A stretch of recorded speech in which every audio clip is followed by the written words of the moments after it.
네, 오늘 말씀은 마태복음 2장 19절에서 23절 말씀입니다.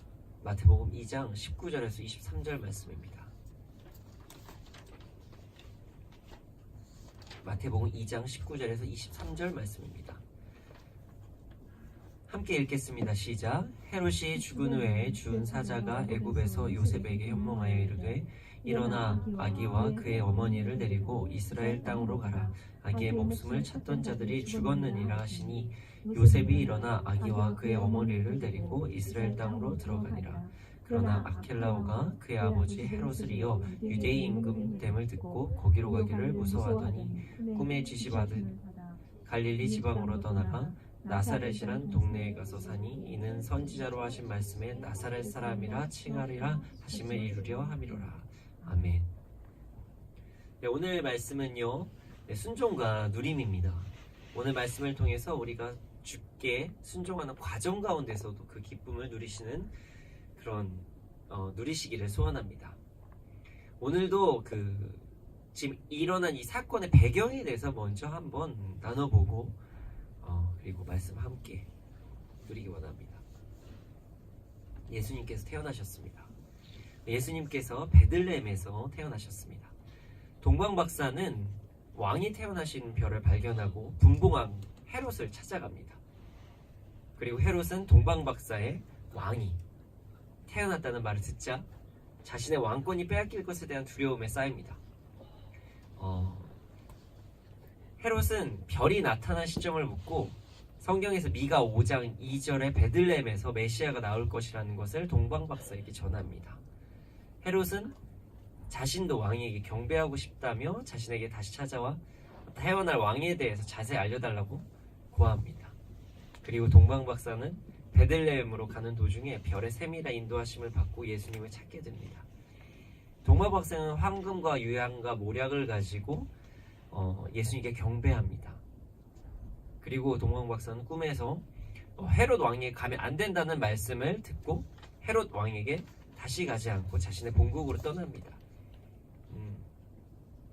헤롯은 이 상황을 나중에 알게 되고 동방박사의 배신을 알게 되고 분노를 합니다. 그리고 나서 베들레헴과 그 주변에 그 별이 나타난 시점에서 태어난 남자아이들을 모두 다 죽여버립니다. 그래서 2세 이하의 남자아이들을 다 죽였다고 해요. 그러나 예수님은 죽임을 당하지 않으셨습니다.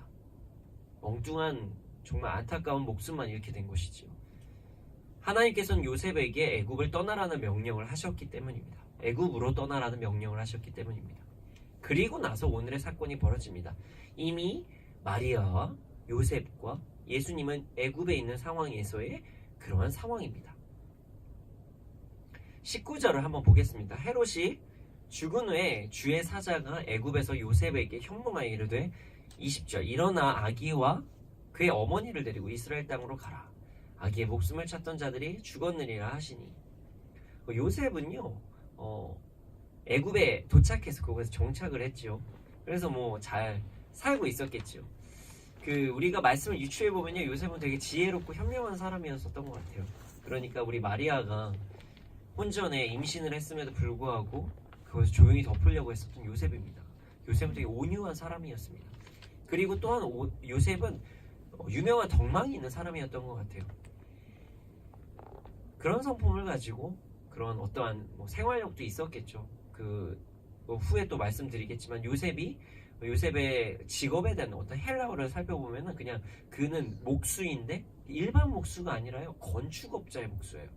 그러니까 그게 대건축업자들의 목수에 사용되는 그 헬라어로 사용된 거예요. 그러니까 이 사람은 지금으로 따지면 어디 건축회사의 회장, 사장 이렇게 된 거죠. 그러니까 경제적으로도 어느 정도의 이제 삶을 영위하면서 살고 있었겠죠. 온유한 성품과 주님을 따르는 마음, 지혜로운 성품과 주님을 사랑하는 마음을 가지고 마리아와 예수님을 잘 돌봤을 것입니다. 그러던 중에 요셉의 꿈에 주의 사자가 다시 나타난 거예요. 아기와 그의 어머니를 데리고 이스라엘로 돌아가라. 아기의 목숨을 찾던 자들이 죽었다. 이렇게 한 것입니다. 요셉은 명령을 받들었습니다. 그리고 나서 이스라엘로 돌아가는 명령을 받고 듣고 바로 시행했습니다. 그 구절이 어디 나오냐면요. 21절입니다. 요셉이 일어나 아기와 그의 어머니를 데리고 이스라엘 땅으로 들어가니라. 요셉이 일어났어요. 이렇게 표현한 거예요. 일어나서 아기와 그의 어머니를 데리고 이스라엘 땅으로 들어갑니다. 일어나서 들어갔다라는 것은요, 우리가 이렇게 유추할 수 있겠죠. 바로 들어갔다는 거예요. 꿈 딱 꾸자마자 네, 주님 알겠습니다. 바로 즉시 순종. 정말 아름다운 순종이죠. 즉각적인 순종으로 인해서 베들레헴에서 아기 예수님과 마리아를 보호할 수 있었던 요셉은 이번에도 즉각적인 순종으로 애굽에서 이제 다시 이스라엘로 넘어갑니다. 요셉은 그런 사람이었습니다. 순종적인 사람, 하나님의 음성을 듣는 사람, 하나님의 말씀에 바로바로 순종하는 사람, 그런 사람이었습니다. 22절에 보면요, 근데 참 재밌는 말씀이 있어요. 그러나 아켈라오가 그의 아버지 헤롯을 이어 유대의 임금됨을 듣고 거기로 가기를 무서워하더니 꿈의 지시함을 받아 갈릴리 지방으로 떠나가. 근데 그런 그 즉각적인 순종을 하는 그 요셉도요, 좀 연약함이 있었던 것 같아요. 그러니까 헤롯의 아들인 아켈라오가 유대 임금이 되었다는 소식을 듣고 나서 무서워하였더라라고 이렇게 이야기를 하고 있어요. 주의 뜻에는 순종을 했어요. 그래서 이스라엘로 가고 있습니다. 이미 갔어요. 가고 있어요. 그런데 두려움에 빠진 거예요.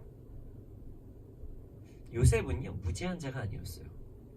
요셉은 그 당시에 정치적인 상황을 아주 잘하는 사람이었을 것이라고 우리는 유추를 하고 있습니다. 그 성경에 보면 요셉의 직업이 나오는데요. 다시 말씀드리지만 그는 일반적인 목수가 아니에요. 그러니까 헬라 원형을 보면요, 토목공사를 맡는 사람, 그러니까 건축물을 건축하는 사람. 지금으로 따지면 되게 이게 막 이렇게 큰 아파트를 지을 수도 있는 거고요. 그리고 막 건축물들을 지을 수도 있고요. 그래서 뭐 이렇게 얘기하기도 해요. 뭐 예수님께서 그 나오신 어떤 영화나 이런 걸 보면은 요셉이 나왔을 때 여긴 옛날에 내가 지은 집인데 뭐 이런 대사들도 있기도 하고 막 그래요. 영화들을 보면. 그렇게 요셉은요, 그냥 단순하게 의자도 만들 수 있고 소파도 만들 수도 있지만 그것을 넘어서서, 물론 그 목수도 좋은 목수이지만 여기서 말하는 목수는 건축업을 하는 목수예요. 그렇다면요, 그 당시에 보면 의식주가 매우 중요했거든요. 그러니까 집과 건축물을 만드는 사람은요, 어쩔 수 없이 당시의 문화와 정치적인 상황에 민감했을 수밖에 없어요. 당연히 아켈라오에 대해서 알고 있었다는 것이죠. 이전 왕보다도 어떻게 보면 더 잔인했었던 그 아켈라오가 분봉왕이 된 것입니다. 이전의 왕, 그러니까 예수님을 죽이려고 했었던 헤롯은요, 헤롯 대왕이었어요. 왜 헤롯 대왕이었냐면요, 그 이스라엘 4개의 지역으로 나누었었습니다. 그래서 분봉왕으로 세웠지만 그 중에서 4개의 지역을 전체를 다스리는 대왕이 헤롯 대왕이었어요. 근데 그러다 헤롯 대왕이 죽자 아켈라오와 안티파스로 나눠져 가지고요, 아켈라오는 유다 사마리아 지역을, 안티파스는 갈릴리아 베레아 지역을 통치하게 하신 거예요. 통치하게 됐어요. 근데 아켈라오라는 사람은요, 매우 좀 포악했대요.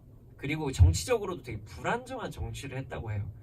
그래서 어느 정도냐면 나중에는 이제 이후의 일이지만 시간이 흘러서 로마 제국에 의해서 유배가 됐대요. 얘는 더 이상 정치를 하기 좀 어렵겠다 싶어서 지금으로 따지면 그 프랑스까지 유배가 됐다고 합니다. 그 정도로 아주 좀 무서운, 그리고 약간 좀 오락가락하고 그랬던 왕이라고 유추를 하고 있습니다. 요셉은 당연히 이런 사실을 알았던 거예요. 와, 어떡하지? 이 헤롯도 심했는데 이제는 아켈라오, 와, 이건 진짜 심각한데, 이렇게 받아들였을 거예요. 당연히 두려웠겠죠.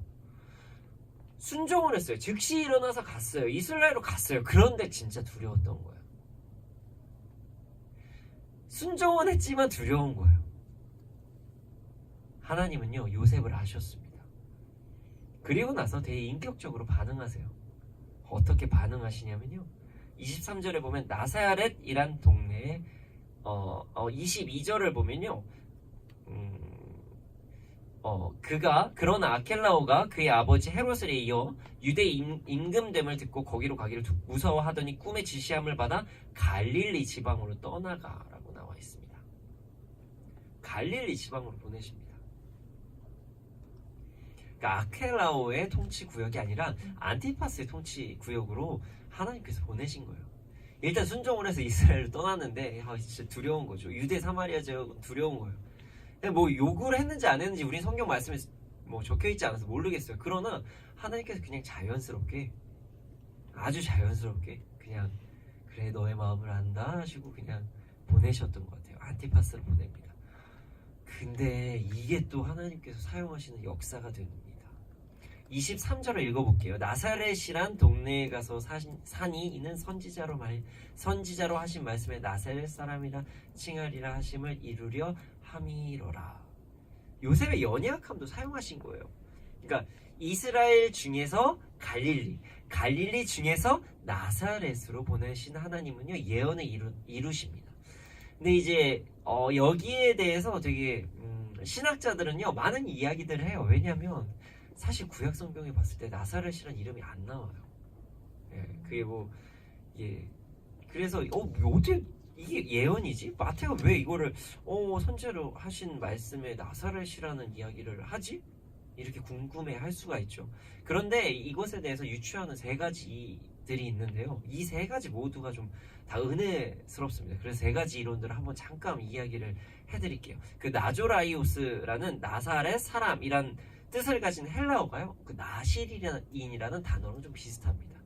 그러니까 그 나시린인 예수 그리스도로 이제 예표를 했다고도 어떤 사람은 주장을 해요. 뭐 이렇게, 근데 이건 좀 어거지다라고 말씀하시는 분도 있지만 어쨌든 되게 은혜스러운 주장이죠. 두 번째는요, 나조라이오스라는 단어랑요, 히브리어의 네체르라는 어떤 지파라는 단어랑도 비슷합니다. 이게 무슨 말이냐면요, 이 지파는요, 이세 줄기에서 나온이라는 예언이랑 비슷해요. 그러니까 하나님의 예언대로 이 사람은 정말 다윗의 자손을 따른 자다, 이렇게 예언을 할 수 있다는 거예요. 그게 무슨 뜻이냐면 이게 엄청난 예언이에요. 하나님은 우리를 잊지 않으셨다, 이스라엘 백성들 잊지 않으셨다, 이렇게 해석될 수가 있는 것이니까요. 그리고 마지막은요, 연약한 자들을 위해 오시고 종이시며 낮은 자로 오셨다, 이 말씀을 요한복음 1장 46절을 통해서 유추를 할 수가 있다는 것입니다. 왜냐하면 요한복음 1장 46절에 보면 어떤 말씀이 있냐면 나다니엘이 이르되 나사렛에서 무슨 선한 것이 날 수 있느냐 라고 이렇게 얘기해요.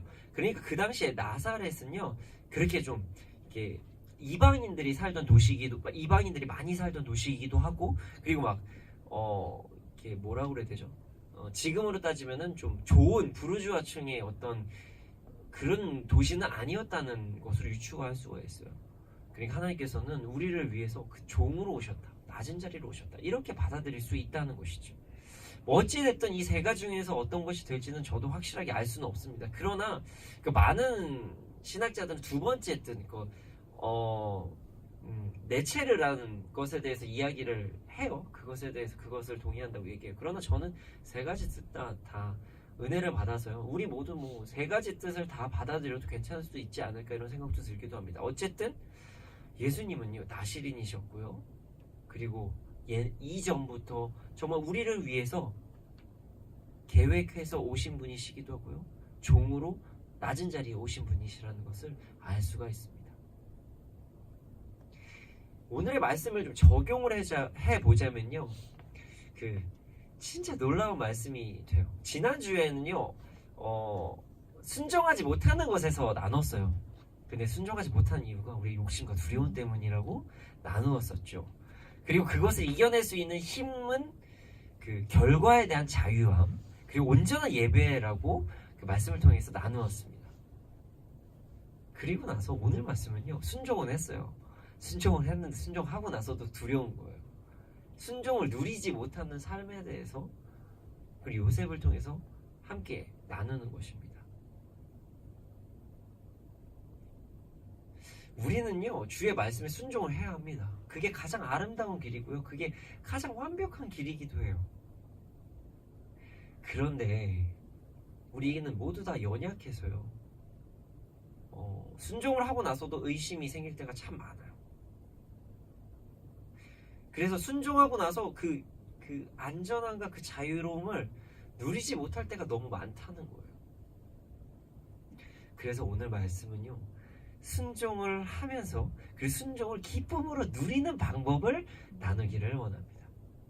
그냥 억지로 끌려가가지고 정말 주님 진짜 이 길을 갑니다 뭐 이런 거 말고요, 우와 이게 진짜 주님 찬양하지 않을 수가 없습니다. 이렇게 가는 이 순종의 길, 그 길을 나누기 원합니다.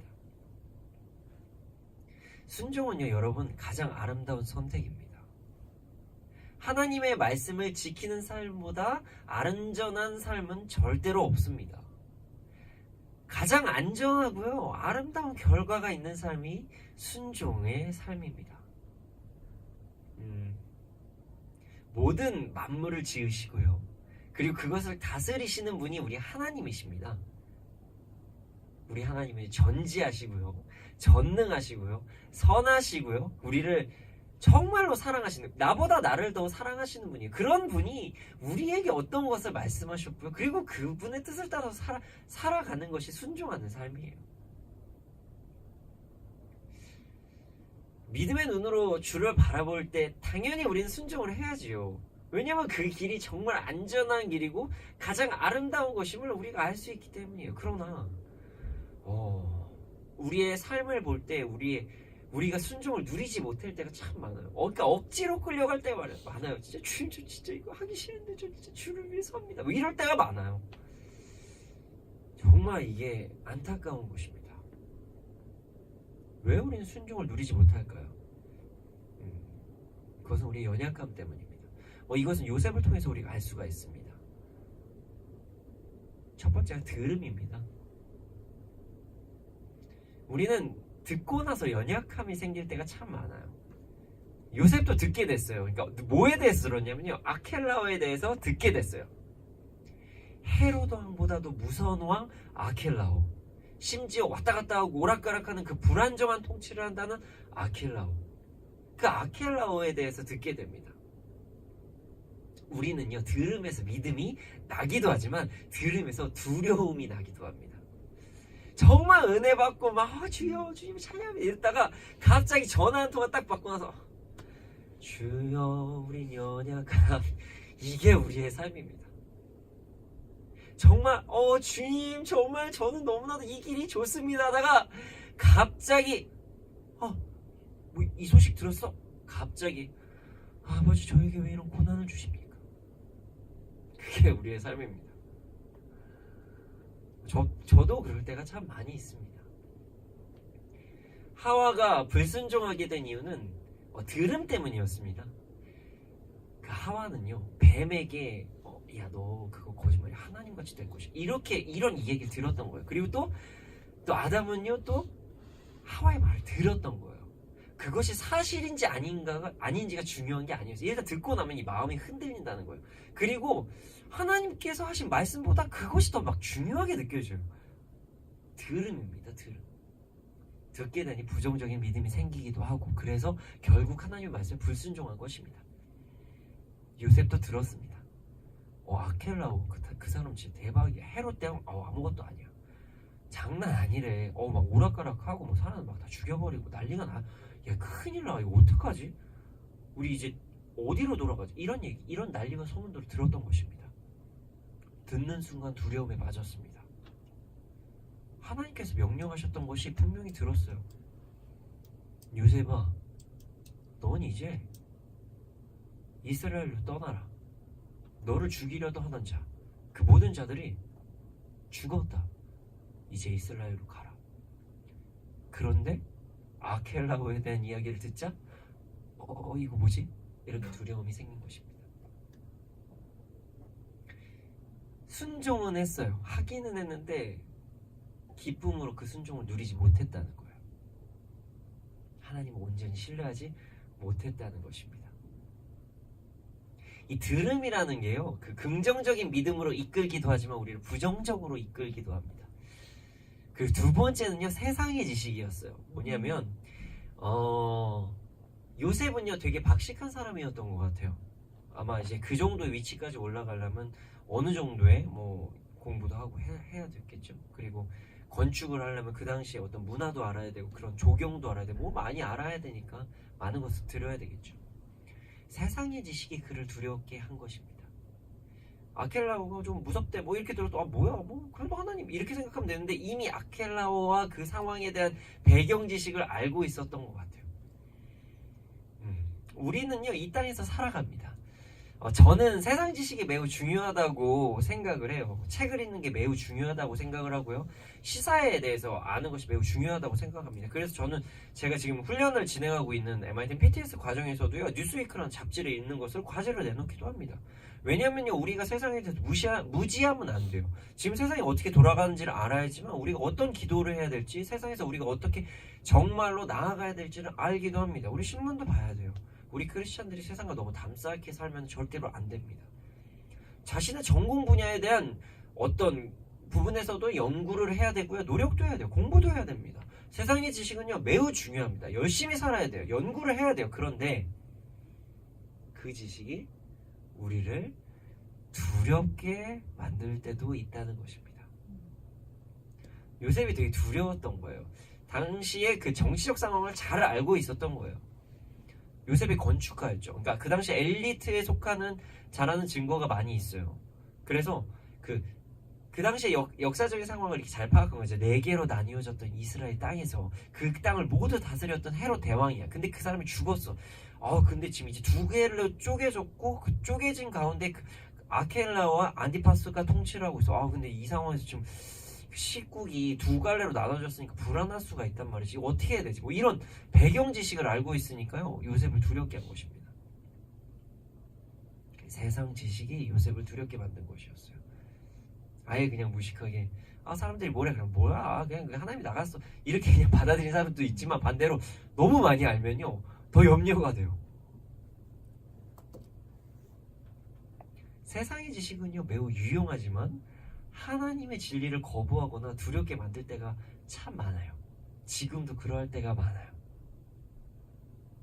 세상의 성공, 세상에서 좋은 결과를 얻는 것이 절대 나쁜 게 아닙니다. 저는 정말 풍성한 삶을 살기 원합니다. 저도 그래서 항상 공부를 하려고 되게 노력해요. 어제도 책 한 권을 샀습니다. 지금 뭐 글을 써야 되는 상황에서 뭐 올바른 글쓰기 뭐 이런 책을 장문에 대한 지금도 공부를 합니다. 물론 당연히 성경 공부는 끝까지 최선을 다해서 하고 있고요. 우리가 세상에서도 풍성한 삶을 사는 것이 죄가 절대 아니에요. 그러나 세상에서 좋은 결과를 얻기 위해서 하나님의 말씀에 순종하지 못할 때는 그건 정말 잘못된 것이에요. 세상은요 학연, 지연, 혈연이 중요하다고 이야기를 해요. 흔히 말하는 어떤 라인 같은 거 이야기하기도 해요. 사회생활을 잘해야 하는 것은 그 라인도 잘 알아야 되고 내가 아는 것도 좀 많아야 돼 뭐 이런 얘기를 많이 합니다. 상황 분별도 잘해야 돼 뭐 이런 얘기도 많이 합니다. 지혜로운 것 매우 중요합니다. 사람과의 관계 매우 중요합니다. 그러나 여러분 주의 말씀에 순종하는 것이 가장 중요합니다. 세상의 지식보다 하나님을 아는 것이 훨씬 더 중요합니다. 세상의 라인보다 하나님의 라인이 가장 중요한 거예요. 요즘 인문학이 대세라고 얘기하죠. 그래서 책을 많이 읽어야 된다고 이야기를 합니다. 그러나 우리에게 가장 중요한 것은 하나님의 말씀입니다. 교회에서도 믿는 사람들도 많이 이야기합니다. 야 누가 그랬어? 이 책이 그랬어? 어떤 교수님이 그랬어? 어떤 철학자가 그랬어? 이건 대세의 말, 이거는 정말 거스를 수가 없는 그런 이야기야 라고 이야기를 합니다. 매우 중요합니다. 세상의 지식도 하나님께서 분명히 사용하십니다. 그런데 만약에 그 세상의 지식이라는 것이 하나님의 말씀과 반대되는 이야기를 한다면 우리는 그걸 거부해야 됩니다.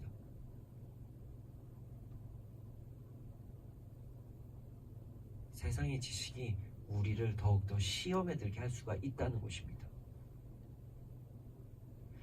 뭐라고 카더라. 이거 맞아.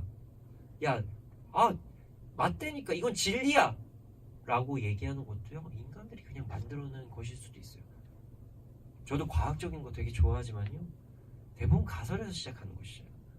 우리는요. 진리에서 시작하는 것입니다. 성경 말씀은 그냥 진리예요. 우리는 그것을 잊을 때가 있습니다. 세상 지식이 오히려 하나님의 말씀을 믿는 것을 거부하게 될 때가 있다는 것입니다. 요셉은요 하나님의 말씀에 순종했지만 온전하게 누리지 못했어요. 그의 들음과 세상의 지식 때문이었습니다. 주의 길을 가지만 그 길을 기쁨으로 가지 못했다는 것입니다. 22절을 다시 한번 읽어드리겠습니다. 그러나 아켈라오가 그의 아버지 헤롯에 이어 유대의 임금됨을 듣고 거기로 가기를 무서워하더니 꿈에 지시함을 받아 갈릴리 지방으로 떠나가. 요셉은요 순종하여서 애굽에서 이스라엘로 바로 떠났습니다. 이스라엘에서 애굽으로도 순종해서 떠났고요. 순종해서 애굽에서 이스라엘로 떠나기도 했습니다. 그런데 두려워했다는 거예요. 들음과 세상의 지식이 그를 두렵게 했다는 것이에요. 두렵고 떨리게 했다는 것이에요. 하나님은요 그런 요셉을 아셨어요. 그리고 그를 인격적으로 대우해 주셨습니다. 그래 너 요셉아 두려워? 그래 알았다. 아켈라오가 통치하는 곳이 아니라 안디파스가 통치하는 갈릴리 지방으로 가라. 이렇게 보내신 거예요. 하나님은요 우리가 두려워하는 것까지 아십니다. 야 그냥 까라면 까는 것이지 뭐 옛날 이런 얘기가 아니고 야 그냥 순종해. 내 말이 맞다니까. 야 제일 좋은 거 주잖아. 너 순종해. 이렇게만 하시는 분이 아니라는 거예요. 우리의 감정을 무시하는 분이 아닙니다. 그리고 우리가 순종할 때 우리를 인격적으로 다루시며 순종하십니다. 하나님께서 아마도 이렇게 말씀하셨던 것 같아요. 요셉아 너 이스라엘로 가라고 하는 나의 말씀에 순종했구나. 그런데 두려워? 아 두렵구나. 그래 난 널 보호할 거야. 지켜줄 거야. 그런데 내가 너와 함께 하는데 근데 네가 두려워하면서도 순종하는 너의 모습을 난 널 사랑한단다. 그래 알았다. 이스라엘 가는데 이스라엘에서 아켈라오가 두려우면 그래 안디파스가 있는 갈릴리로 가라. 하나님께서는요 가끔 말도 안 되는 것을 순종하라고 하실 때가 있어요. 뭐 이런 얘기를 하실 때도 있죠. 물을 막 거꾸로 심어라 뭐 이럴 때도 있겠죠. 뭐 많아요. 저도 하나님께서 정말 말도 안 되는 것을 순종하라고 시키실 때가 참 많이 있었어요. 뭐 갑자기 저도 커피를 제가 배워야 된다는 그런 상황도 있었고 여러 가지 상황들도 있었죠. 우리의 삶에서 정말 말도 안 되는 것을 순종시키시는 하나님의 계획이 있을 때가 있어요. 이게 뭐 그냥 너무 얼토당토하는 것만 말도 안 되는 것입니까? 아들아, 딸아, 용서해라. 아들아, 딸아, 사랑해라. 정말 충분히 내가 미워할 만한 상황이에요. 정말 충분히 내가 거부할 만한 상황이에요. 그럼에도 불구하고 사랑하라고 하세요. 그럼에도 불구하고 용서하라고 하십니다. 차라리 물을 거꾸로 심으라는 게 나아요. 용서가 안 되는 사람은 용서하라고 하시고 사랑이 안 되는 사람은 사랑하라고 하실 때가 있습니다.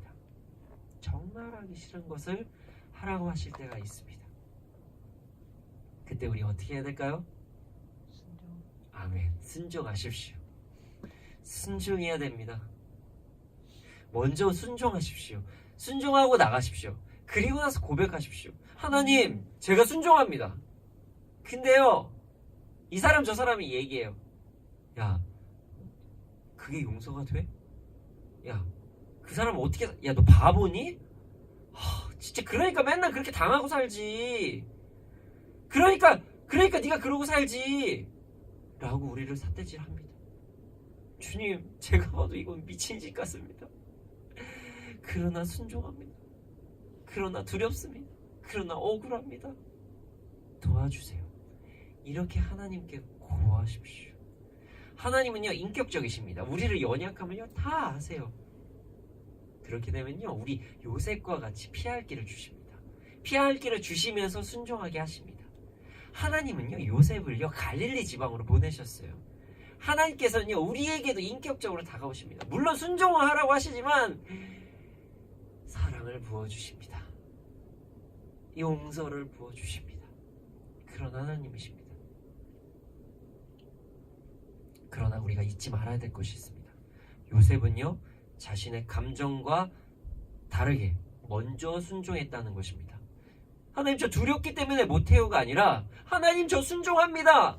그런데 두렵습니다. 이거였다는 것이에요. 요셉은요 일단 떠난 거예요. 그 자리에서 일어나서 떠난 거예요. 갈릴리 베레아로 갈지 유대 사마리아로 갈지, 그러니까 이제 정말 그 두려워하는 왕으로 갈지, 그나마 좀 인자하다는 왕으로 갈지 몰라요. 근데 일단 떠나는 거예요. 우리 순종할 때 두려움이 올 때가 많아요. 그러나 이것을 전지하시고 전능하시고 선하시고 우리를 사랑하시고 사랑하시는 하나님을 믿고 순종하십시오. 나중에는요 그 길이 가장 선하신 길이라는 것을 알게 될 겁니다.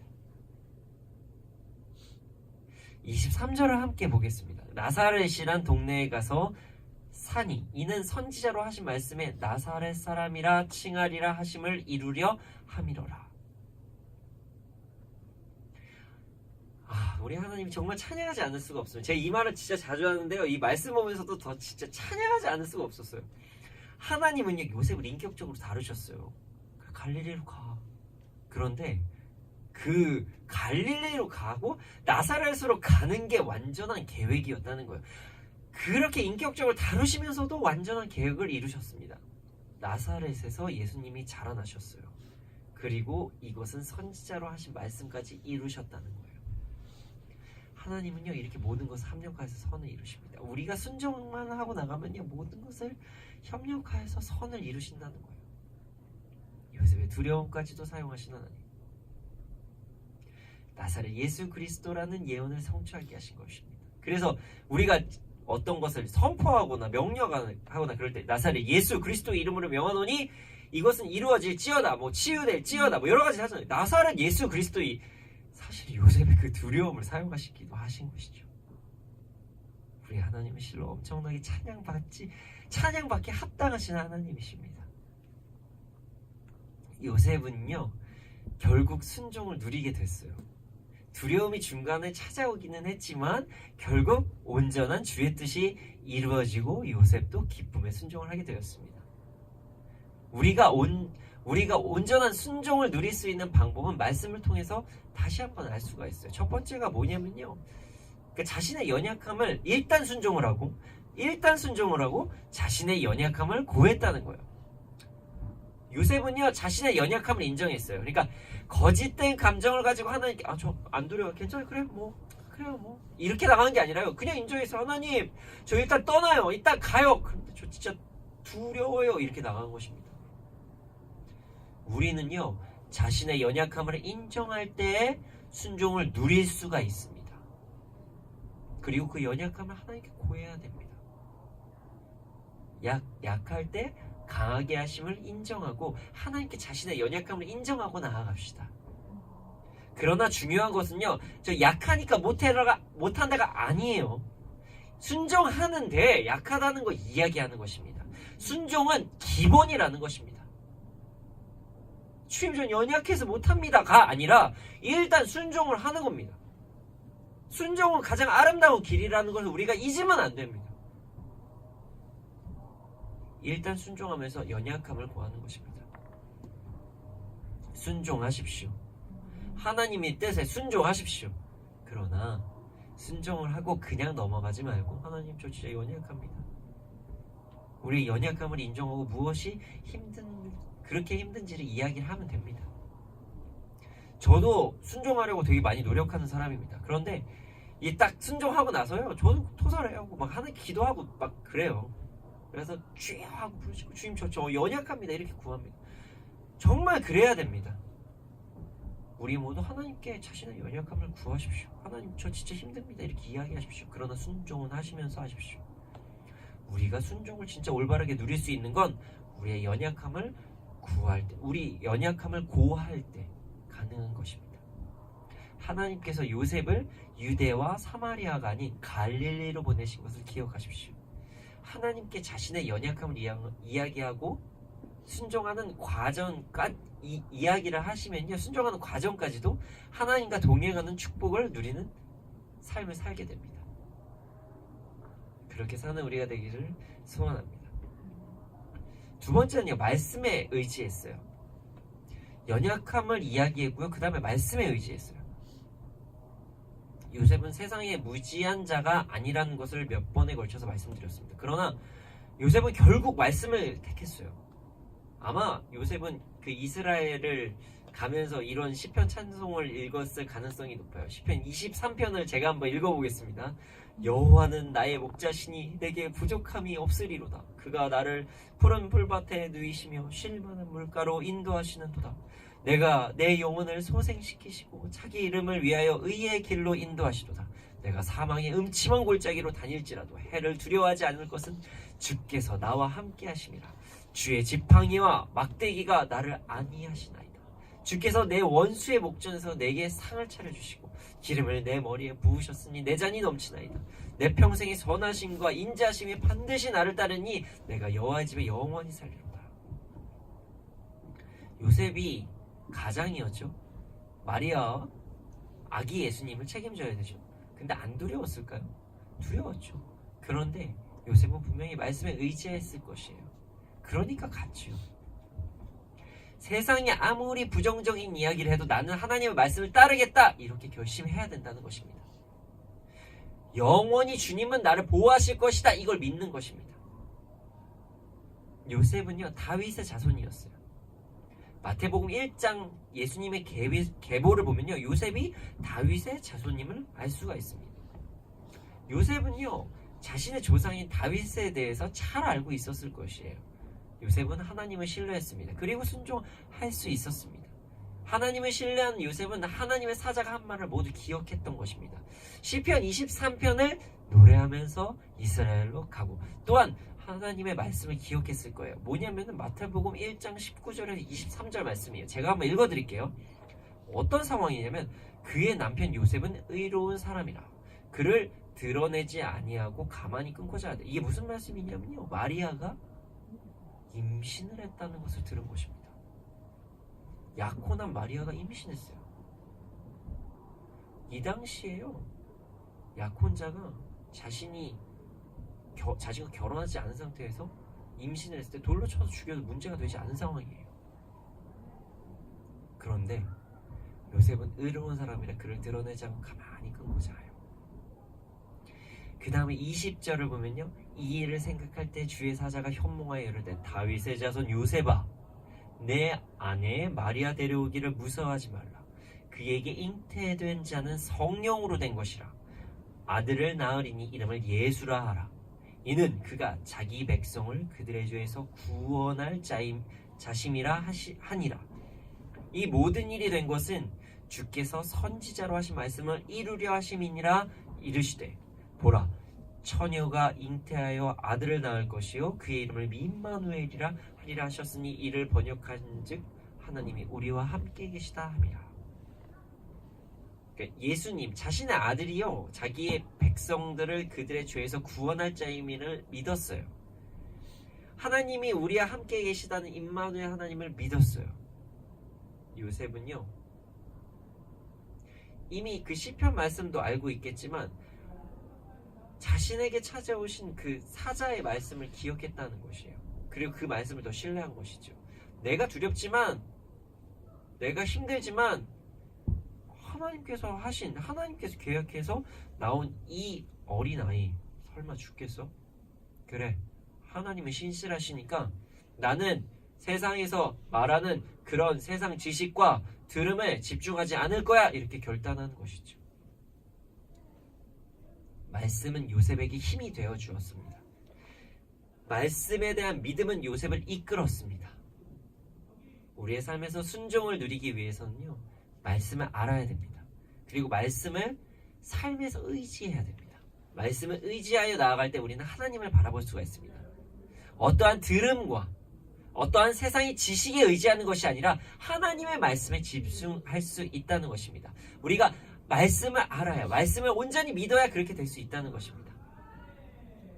그리고 순종을 할 때 울며 두려워하는 것이 아니라 그것을 누리면서 순종을 할 수가 있습니다. 말씀을 단순한 지식으로 바라보지 마십시오. 말씀은요, 진리입니다. 진리는 우리를 자유케 할 것입니다. 말씀을 온전히 믿으면서 순종하는 우리가 되기를 소원합니다. 요셉은요, 하나님의 말씀에 순종했어요. 그러나 순종하는 과정 중에 두려움이 찾아왔습니다. 어떠한 세상의 어떤 들음과 내가 기존에 알고 있었던 세상의 지식에서 찾아온 두려움이었습니다. 우리의 삶에서 이러한 일들은 꽤 많이 발생합니다. 주의 말씀에 순종은 하지만 과정을 즐기지 못하고 막 두려워하고 억울해하고 막 속상해하고 막 그래서 울며 겨자 먹기로 하루하루를 살 때도 많습니다. 앞으로는 우리가 순종을 할 때 기쁨으로 나아가시기를 소원합니다. 기쁨으로 순종하기 위해서는 우리는 우리의 연약함을 인정을 하고 하나님께 우리의 감정을 온전히 드려야 됩니다. 우리가 순종하고 나갈 때 정말 답답한 감정이 일어날 때 그거를 그냥 하나님께 구하는, 하나님 저 이렇습니다. 하나님 저 힘듭니다. 하나님 저 어렵습니다. 이거 어떻게 용서합니까? 어떻게 사랑합니까? 이거 어떻게 합니까? 이 문제 어떻게 해결합니까? 이렇게 나가면 된다는 것이에요. 그냥 그 감정 하나님께 이야기를 하고 기도하면 된다는 것이에요. 그러면 그때 하나님께서 우리의 감정을 다스려 주신다는 것입니다. 그리고 우리의 길을 열어주신다는 것이에요. 그리고 그 다음엔요, 우리가 하나님께서 우리에게 주신 말씀을 잊지 않고 말씀을 의지하여서 나아가야 됩니다. 말씀에 의지하여 나아갈 때 우리의 순종함은 더욱더 기쁨으로 누릴 수가 있습니다. 순종하십시오. 하나님의 말씀에 순종하십시오. 그것만큼 아름다운 길이 없습니다. 그것만큼 자유한 길이 없습니다. 그러나 순종할 때요, 자신의 감정에 어떤 부정적인 것이 올라오는 것에 대해서 거부하지 마십시오. 그냥 하나님 저 힘들어요 라고 하나님께 맡기십시오. 그 과정까지도 주님께 올려드리십시오.